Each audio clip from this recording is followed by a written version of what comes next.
All right. Going to go ahead and it will be recorded. I am Okay, go ahead, Chuck. uh, I am delighted and honored to be presenting here. There's so much about self-care for us as parents, professionals. Everything really centers with us, and when we aren't really taking care of ourselves, it has a ripple effect through the community. I mentioned earlier in this earlier part about the Framingham study. But I kind of want to begin by telling more about my own story and some of those experiences to really kind of begin to illustrate all this about the importance and value of taking care of ourselves. And we could really begin. I'm not going to begin with like my childhood or anything like that. I'm going to start right off with my professional career because I spent 30 years in public education working with students who had lots of challenges in two different districts. I worked in day treatment programs. So that was programs for kids who had some really serious behavioral challenges. One of those programs I started myself from scratch. The other one was a more affluent community with similar kind of issues in terms of self-esteem, self-image, all of the things you can imagine kids who struggle in school have. But the family backgrounds were a little bit different. But regardless, things that were centered. We learned a lot from the parents as well of the students that I dealt with. And I'm a father of four kids. So you put all those things together, and I learned a lot over the years. Words have meaning. And one of the first schools I worked in, this day treatment program, I was actually working as an ed tech during the day. And at night, I was working at a residential program where the classes were done at night because the kids were had all this counseling and stuff going on during the day. So I was working long shifts, working with some tough kids. And very early in that year, uh, there was another ed tech, and the, the C word came out from a student. And boy, did that get that blood boiling on that other ed tech. And she marched that student right down, lecturing him the whole way right down to the director of the program's office, down the cool out period of time. And she was a real fire plug, a really good teacher. Uh, in fact, less than a year later, I was engaged to her. And we both, for 2 years, worked with these challenging students. And we began to look at the parents as well. And inevitably, the parents were overwhelmed, right? They had so much stress on their plate. They had such really tough backgrounds themselves that they weren't present to really help their kids. One example, I had a student there who was very volatile, and his home life was very volatile. He saw a lot of anger, reactions, mom getting hit a lot. So he was carrying that with him. And something triggered him in class, and I had to try to escort him out to the cool down area. And so we're walking out the classroom. They had those doors that had the wire mesh through the glass windows, and he just boom ran out and punched that, put his fist part way through it. And of course, when he pulled it out with all the wires, it just shredded his hand. He had, I don't even remember how many stitches, permanent nerve damage. And that sort of emotional or lack of emotional control was a common element for those first two districts I worked in. And it was a common element with their parents in many, many circumstances. And even the last district I worked in, which was much more professionally oriented, much wealthier community. There's one family. Jimmy was the student, and Jimmy was a really good kid, but overwhelmed, right? And executive functioning issues. So he was disorganized. He lived in a cluttered world mentally and physically. And his parents were well educated, but both admitted themselves that They were extremely creative types in creative industries and were not very good at managing time or space. And they had an older child who was autistic. So there was chaos in that house. And they were good enough and understood enough to know that they needed help so that when they could try to get help, they'd be better positioned to help Jimmy. And of course, we were working to try to help Jimmy deal with stress and all those things. And inevitably, it doesn't even necessarily have to be those extreme ends like the families I dealt with for years. We can all probably relate to some of those moments where you come home and you're frazzled and you like trying to get supper or what have you, and maybe your spouse is at a meeting or something, so they're coming home late, and you're trying to juggle things, and you're like, "Where are the kids? Uh, it's quiet. It's too quiet. It's not supposed to be this quiet." So you go out, and you see like your oldest son cutting the hair of his siblings. Now, one, like, how do you get scissors? Not supposed to have scissors. He's cutting the hair. What's he doing? And depending on your state, will depend how you react to that moment. So there's three things I often talk about when I'm working with clients, working with people, that we have to learn to understand when it comes to mindset. One is we must deal with the present. We have to deal with the past. And yes, we have to deal with the future. Now, in that present moment that we're in, if we want to begin to learn how to gain control of our mindset, we must learn how to gain control of several factors. We have to take responsibility. We have to take responsibility for our time, our labels, our memories, our emotions, our beliefs, our values, the decisions we've made, all of those things. And they are often deeply rooted in our past. So we really have to learn how to clean up our past. And that's where the ball gets dropped a lot. We don't really understand or don't have great processes for doing that. But it can be profound, letting go of some of those limiting beliefs that you have, those labels that serve you no good at all, unresolved negative emotions.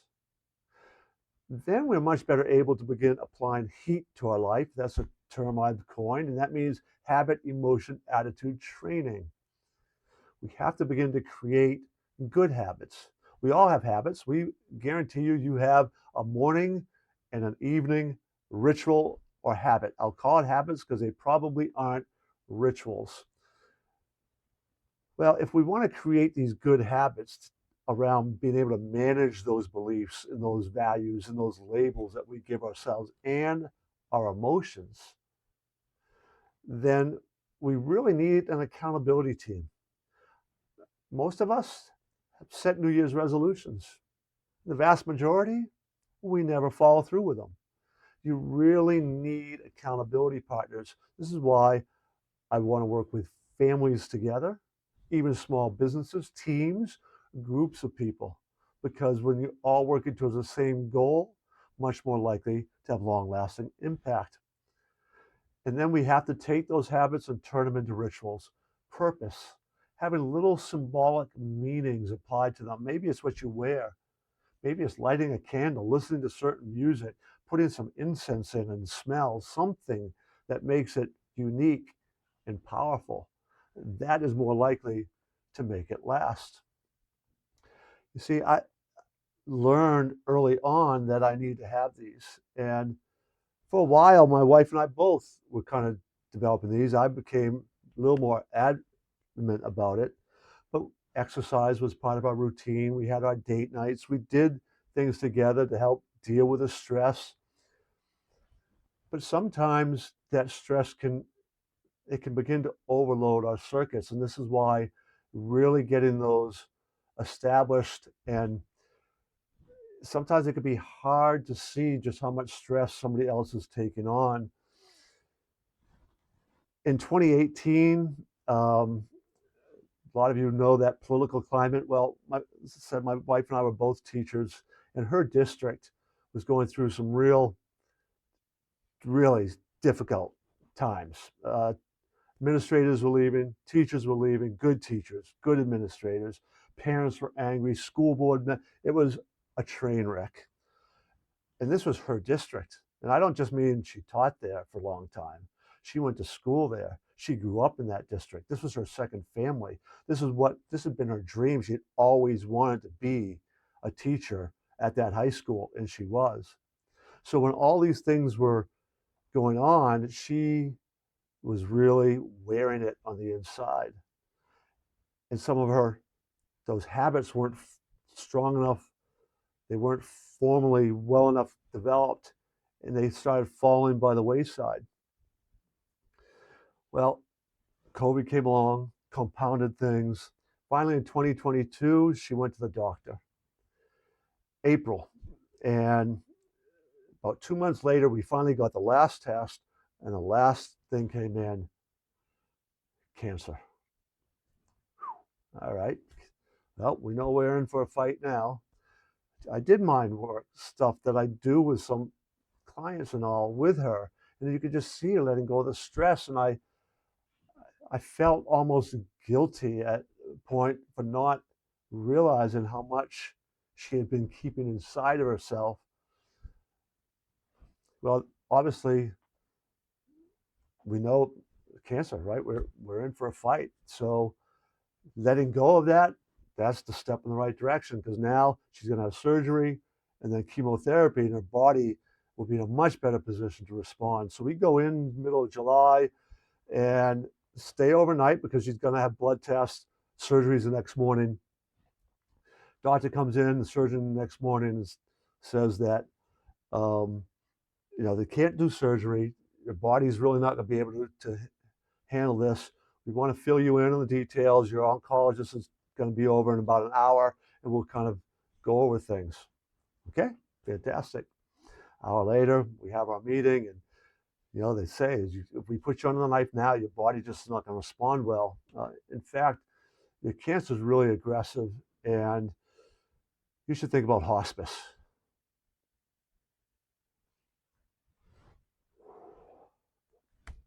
Wow, hospice. I mean, hospice. That's where people go to die. That was something I hadn't entertained at all. That 1 week later, she passed away. Now, unquestionably, that's a major life stressor. I still teaching, and at the same time, I'm actually beginning this business that I'm doing now. But I'm trying to deal with all this. Fortunately for me, my kids at that point were all young adults. That makes a huge difference, right? I'm not trying to deal with young kids trying to deal with that. That would add a whole nother layer.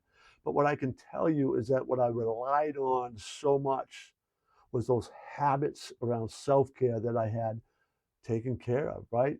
Making sure that I do these habit, emotion, attitude training to try to manage my emotions so I can be at my best when I go back to school, or yes, even at home. Even though my kids are older, they're still living with us at home.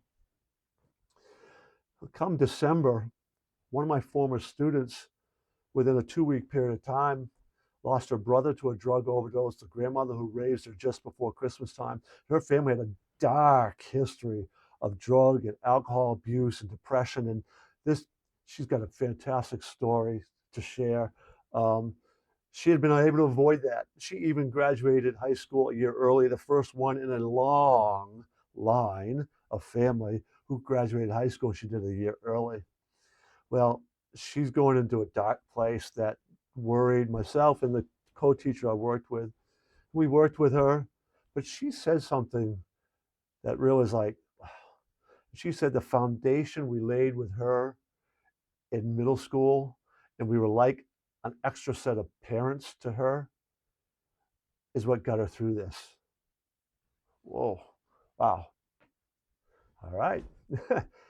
Well, that spring, another student had taken a year off from college, And her story is another good story. I share hers, and you can find her story a lot online on some of my stuff. But her sister was dying, so she stayed home to be with her sister.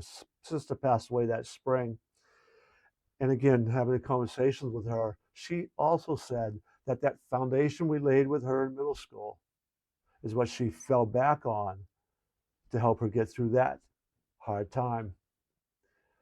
Okay, I get it. God, I get it. Self care is an important thing, and learning how to take care of yourself is incredibly important. So, as I said, past, present, future, you got to deal with those things. I want to conclude all this by telling you about my wife's garden. And after she passed away, we were having a good number of people come over to our house for a more intimate service after the regular service. And there's one spot in our backyard. We got a really nice backyard, big backyard. We're going to have a lot of people there. But there's this one spot my wife and I had always really want to have a garden. And we had planted plants there, but we didn't really have a garden. But no matter how you come into the backyard, your eyes are kind of drawn to this one spot. So, you know, I knew which plants to kind of plant. I kind of knew what I needed to do, but we had never taken care of a garden. And I wanted my sister's help. My sister's an expert. Like she's a top-notch gardener. So she came down and she's helped me identify the weeds. Oh, those weeds, those are deep rooted. You got to dig way down and get those out. Those are surface weeds. You can take those out. Oh, that's a wildflower. You might want to keep that. That will actually bloom nice. Now, if we plant these plants, and these plants will actually bloom all year with all these different colors. When we were done, it's beautiful. It was beautiful. And it stayed in bloom right through the fall. Winter came. And I kind of joke because that late winter, I had an opportunity to change my living circumstance. I kind of joke that my kids, three of them, who were in their young 20s, well, it was easier for me to move out than to kick them out. So I moved out, left them the house. They got a couple roommates. They're still taking care of that house. And I'm still living in the other circumstances that I have. It's worked out really well. But that summer, early summer, my first chance to kind of go back. I don't live that far away, but to go out and enjoy the backyard, it's like a punch in the gut. Because there, that garden was overgrown by weeds. You see, I planted the right stuff, but I didn't take responsibility for weeding and feeding my garden. All of us have a beautiful garden inside of ourselves, and if we don't take care to regularly, constantly, forever weed that garden, you're risking it being choked out, all the beauty inside being choked out by weeds. So you need to learn and understand how to develop those habits around caring for your garden. That's what I want to offer. That strategy session where I put in the chat a link to a special calendar section. I usually charge $175 for a half hour. No charge. I want to help you develop that strategy for your own garden, right? You can take, when I'm done, you'll be able to take this and you would know what you need to do, what weeds you need to weed out, even some tools to do that. Now, you may decide, as I did, that I needed my sister, that you might need some of the services I provide. Fantastic. But if you don't, the only thing I would ask is if you use that plan and you get control of your life and your mindset, send me a testimonial. Shoot me a message and say, thank you. Thank you for that strategy plan. And that would be all I ask. That would make me so happy. So thank you. Thank you for your time. And take care of yourself. Invest in yourself. We don't spend enough time or money investing in ourselves. Thank you, Chuck.